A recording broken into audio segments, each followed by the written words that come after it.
சட்டவிரோதமாக வாகனங்கள் நிறுத்தப்படுவதை தடுக்க நடவடிக்கை எடுக்க கோரியும் இது சம்பந்தமாக விதிகளை வகுக்க கோரியும் ஸ்ரீ கிருஷ்ண பகவத் என்பவர் சென்னை உயர்நீதிமன்றத்தில் கடந்த 2021ஆம் ஆண்டு வழக்கு தொடர்ந்திருந்தார். வழக்கை விசாரித்த சென்னை உயர்நீதிமன்றம் வாகனங்கள் சட்டவிரோதமாக நிறுத்தப்படுவதை தடுக்க கொள்கை வகுக்குமாறு மாநகராட்சிக்கு உத்தரவு பிறப்பித்திருந்தது. இந்த நிலையில் இந்த வழக்கு தலைமை நீதிபதி எஸ் வி கங்காபுரோலா, நீதிபதி ஜே சத்யநாராயணா அமர்வில் இன்று மீண்டும் விசாரணைக்கு வந்த பொழுது தமிழக அரசு தரப்பில் அறிக்கை ஒன்று தாக்கல் செய்யப்பட்டது. அதில் சட்டவிரோதமாக வாகனங்கள் நிறுத்துவதை தடுக்கும் வகையில் வரைவு கொள்கையை மாநகராட்சி வகுத்துள்ளதாக தெரிவிக்கப்பட்டுள்ளது.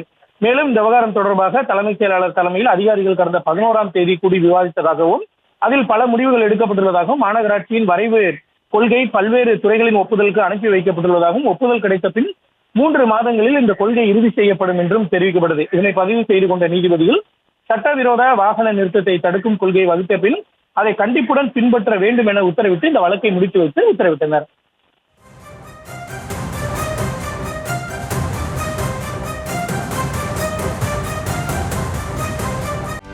செய்திகளை உடனுக்குடனும் துல்லியமாகவும் தெரிந்து கொள்ள சப்ஸ்கிரைப் பண்ணுங்க.